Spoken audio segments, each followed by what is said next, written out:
काय नाव आहे तुमचं? पांडुरंग काशीराम जंगले, गाव बोरगर. बोरगर. या भागात निवडणूक आहे, जिल्हा परिषद पंचायत समिती. कोण कोण उभे तुम्हाला माहिती आहे?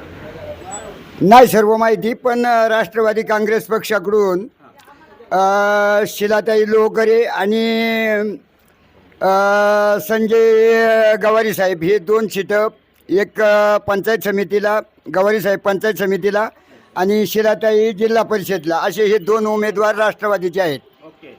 हे निवडून येतील असं वाटतंय? वाटतंय ना, कारण आज 30-35 वर्ष या परिसरामध्ये, या पट्ट्यामध्ये राष्ट्रवादीचेच कार्यकर्ते आहेत. दुसरा पक्ष या ठिकाणी येत नाही आणि याच पक्षाचे सर्व उमेदवार या पट्ट्यामध्ये निवडून येतात, तर डिंब्यापासून वरती. आता वरच्या भागात तुतारीची पण हवा आहे फार मोठी, देवदत्त निकम यांची. आता झाली असेल या वेळेला, पण इथून मागत मात्र राष्ट्रवादीच्याच पाठीमागं हा पट्टा आहे. आता याच लोकांना पुन्हा पुन्हा द्यायचं असं लोक म्हणतात, त्यांनाच का द्यायचं मग? पण आता दुसरी लोक कामच करते नाही. ज्याचं काम असेल तो हे करील ना. काम असलं तर दाम भेटेल, असं आहे ना. यांची कामं आहेत का? आहेत ना कामं, यांचीच कामं आहेत. आता मला कळलं संजय गवार राहायला मन चाललंय, ते कधी इकडे येतच नाहीत. जरी नाही आले तरी पण कामं आहेत ना चालू. आपत्कालीन काही घटना घडल्या त्या ठिकाणी साहेब आणि ही मंडळी येते ना इथं. दुसरं कोण येते आपत्कालीच्या वेळेला? संजय गवार तुम्हाला कधी भेटतात? भेटतात ना.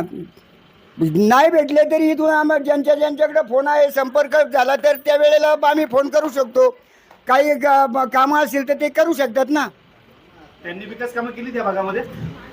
आता साहेबांच्या माध्यमातून केली म्हणजे त्यांनीच केली. ज्या ज्या हुद्द्यावर जो माणूस आहे, ज्याच्याकडे जे पद आहे त्याला ते त्या पद्धतीनं पार पाडावं लागतं. आता शिरा लोकरे जे आहेत त्या सरपंच होत्या वगैरे, हो, त्यांना जर झेडपीला जर ह्या भागातून पसंती असेल, तुम्ही म्हणताय त्यांना पसंती आहे, तर त्या ह्या भागात लक्ष घालतील का? घालतील ना.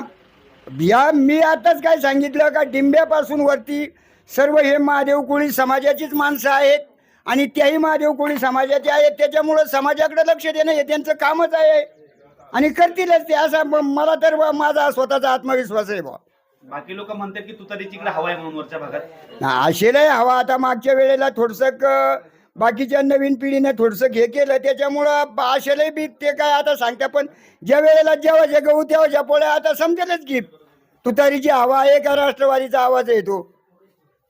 तुमचं म्हणणं आहे की राष्ट्रवादीची हवा राहील या भागात? हो, संजय गवार निवडून येतील? येतील. शिरा लोकरे? हो, नक्की? आता नक्की काय सांगता येत नाही, पण माझा तर विश्वास आहे. बाकीच्यांचं काय असेल, पण मी तर ठामपणे सांगू शकतो काय, ज्याचं कार्य आहे तीच माणसं निवडून येतील. शिलाताईंच्या सासूबाई प्रत्येक कार्यक्रमाला या ठिकाणी साहेबांबरोबर ज्या वेळेला साहेबवरती येतील त्यावेळेला प्रत्येक मिटिंगला जनाबाई उगले आणि इंदुबाई लोकरे या 2 तर महिला असतातच आणि जगदाळेताई या 3 महिला साहेबांच्या बरोबर हमेशाच असतात. म्हणजे तुमचं म्हणणं आहे मग ते लक्ष या भागात घालते निवडून आले तर? हो. ठीक आहे.